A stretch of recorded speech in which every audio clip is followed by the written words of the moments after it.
We've all seen it before. The world ends, monsters appear, someone awakens an overpowered ability and becomes the hero. But what if the person who survives the apocalypse isn't the strongest, isn't the chosen one, and isn't even the protagonist? What if the only thing they have is the fact that they already know how the story ends? Because that's exactly what happens here.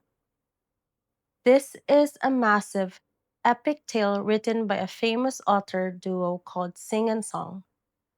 The story is so huge that it has millions of views worldwide, and it is even getting a giant live action movie series and a highly anticipated TV anime adaptation. This is Omniscient Reader's Viewpoint. Welcome to Otaku Tea Time, where we spill the tea on manga, manhwa, and webtoon stories. If you don't want to read hundreds of chapters, don't worry, I got you. Grab your tea, sit back, and let's get into the story. Before we dive in, a quick heads up. I am doing my absolute best with the Korean names, but I apologize in advance if my pronunciation isn't perfect. I appreciate your patience as we get into the story. But with that out of the way, let's get right into it. Kim Dokja is not special. He's not strong, not popular, not talented. He's a simple contract worker living a quiet, almost invisible life. But there's one thing that defines him. He reads. Every single day on his long commute, he reads a web novel called The Three Ways to Survive in a Ruined World. Most people call this novel Ways of Survival for short. It is a very long, obscure book. It has over 3,000 chapters, and by the end of its 10-year run, he's the only reader left. Think about that for a second. 10 years, thousands of chapters, and he is the only person who stayed until the end. That detail matters more than anything because the moment he finishes the final chapter, everything changes. He gets a strange gift from the mysterious author who goes by the username TLS123. The author sends him a message. This story will soon become reality. At first, it sounds like a bad joke. Then, the subway lights flicker and go out. The train screeches into a sudden halt, and a terrifying creature appears. The peaceful world is instantly destroyed. A floating goblin like being appears out of thin air. This creature is called a dokebi. Specifically, this low grade dokebi is named Bi Hyung, and he is the one running the show. Bi Hyung says something that instantly destroys reality. From now on, you must complete scenarios to survive. Then, the very first main scenario pops up in the air. Kill at least one living creature. The time limit is short, and the rules are absolute. No one moves. People laugh, panic, or just freeze in fear because no one wants to believe it's real. Kim Dokja does, though, because he already read this exact moment in a novel. He knows what happens next. If no one completes the survival condition, everyone in the train dies. Dokja looks around the train car. He sees normal people panic. He sees his nice office coworker Yo Sanga. He also sees a cruel student named Kim Namun, who immediately starts hurting other people to save himself. Dokja knows he is not strong enough to fight a psychopath, so he does something small but brilliant. He notices a young boy named Lee Gilyong. He is holding a box of insects. Dokja grabs the box. He crushes an insect just like that. And because of that, he completes the scenario. He also shares the insects with Gilyong and Yusanga, so they can survive too. He becomes the first person to beat the game. Golden coins appear in front of him. The system activates, and the apocalypse officially begins. After surviving the bloodbath in the first car, Dokja steps out, and then he appears. Yoo Joonghyuk, the real protagonist of the novel that Dokja read. Jung-hyuk is strong, ruthless, and completely efficient. He is a regressor. Every time he dies, he wakes up in the past to try again. While everyone else is crying, Jung-hyuk is already adapting. He kills monsters without hesitation and clears scenarios instantly. And that's when Dokja realizes something terrifying. He is not the main character. He's just the reader. But he's the only one who knows the entire story. And in this broken world, that knowledge might be the most broken ability of them all. Dokja and Junkyuk meet on a bridge during the early scenarios. Jungkyuk is highly suspicious of Dokja. He notices that Dokja moves too perfectly. Dokja knows things a normal person should never know. To test him, Chongkyuk drops Dokja straight into the mouth of a giant sea monster. But instead of dying, Dokja uses his knowledge to survive inside the monster's stomach. He even uses the time inside the beast to build his own stats and make a deal with the Dokebi, Bi Hyung. As the scenarios continue, something else becomes clear. The human survivors are being watched. They are being broadcasted to the entire universe through a system called the star stream. The viewers are the constellations. These are mythological gods, historical figures, and the ancient legends. We see famous names watching, like the demon like Judge of Fire and the prisoner of the Golden Headband. They are watching everything, like a live stream. They send messages, they donate coins, they even sponsor humans that they find interesting. This isn't just a random apocalypse, it's entertainment. The entire world turned into a broadcast, and humans are just the content. Doctor refuses to choose a constellation sponsor. He decides to stay independent. He knows that if he signs a bad contract, he will become a slave to their whims. Instead, he uses his knowledge to play the audience. He tests the gods like viewers, making them excited, angry, or amazed to get more donations. Kim Dokja cannot fight like Yoo Joonghyuk. He does not have overwhelming physical strength, but he has something much better: information.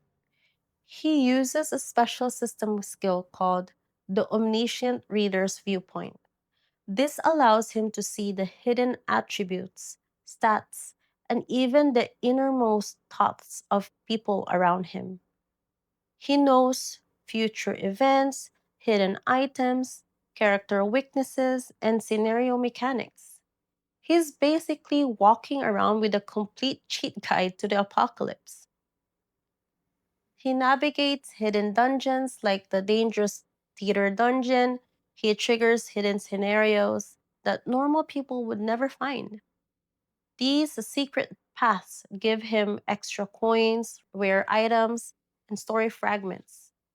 In this world, stories are power.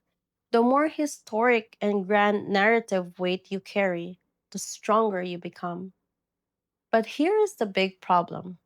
If Dokja changes the events too much, the story becomes unpredictable. And once that happens, even he won't know what comes next. As the world collapses, survivors start forming groups. Because surviving alone is almost impossible, Dokcha begins gathering people he recognizes from the novel, not randomly, but highly strategically. He chooses people who are fated to survive long term in the original story. First is Yoo Sanga, which is his coworker, who is smart, composed, and quick to learn foreign languages. Next is Lee, sorry if I'm mispronouncing this, Lee Hyung Sung, a former soldier who acts as a defensive powerhouse with absolute loyalty. Then there is Lee Gil Young, the young boy who can talk to insects.